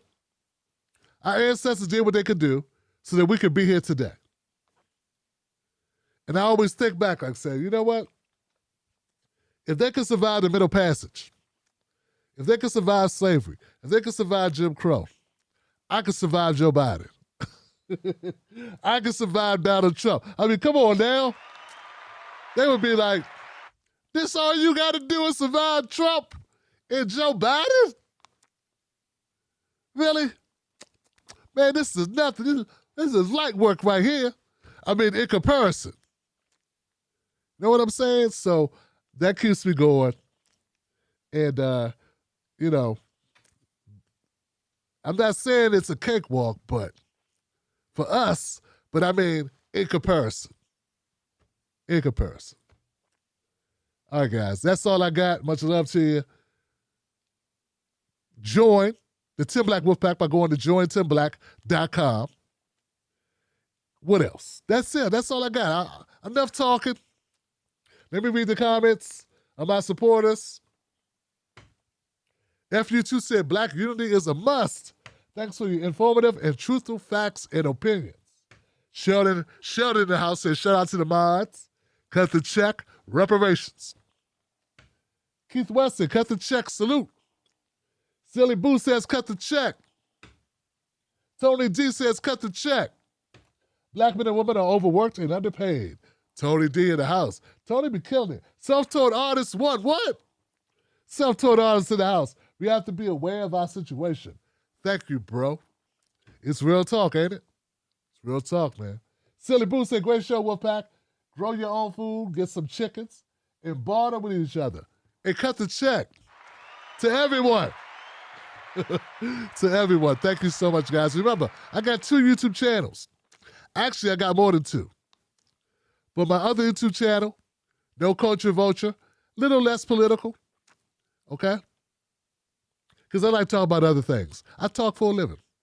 So if you want some politics and you don't mind some lighter topics, other stuff, go subscribe over there. It's free as well.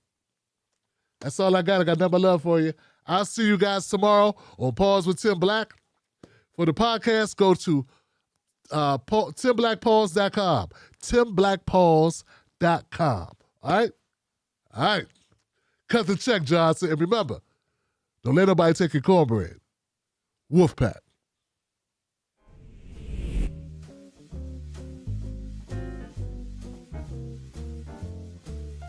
Thank you for using Blog Talk Radio. Goodbye.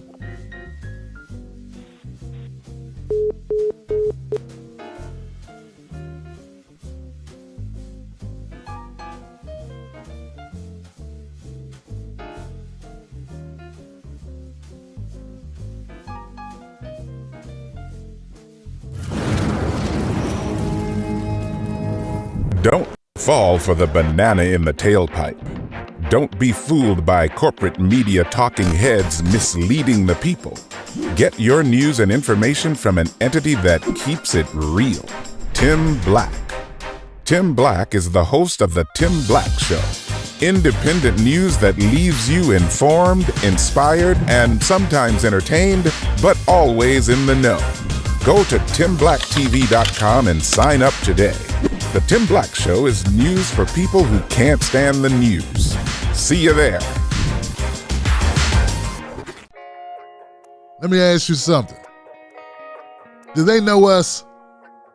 When I say they, I mean the talking heads on cable news. Do they know you? I mean, they talk about the world as if it's a sport. They play political games, report on our pain, rack our brain to feed the stock exchange, but do they know us? Do they know what we care about? Nope. They're too far away. They can't see us. They can't feel us. They can't relate to us.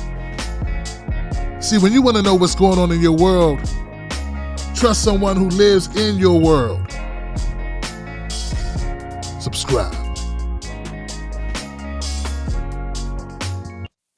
Most news shows are suspect.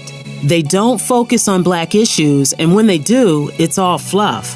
How does that help your life? How does that help your family? How does that help the culture? They don't.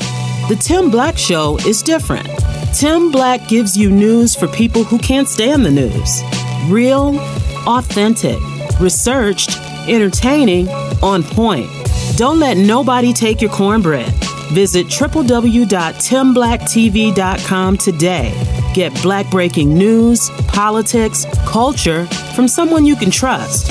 TimBlackTV.com. Join us today.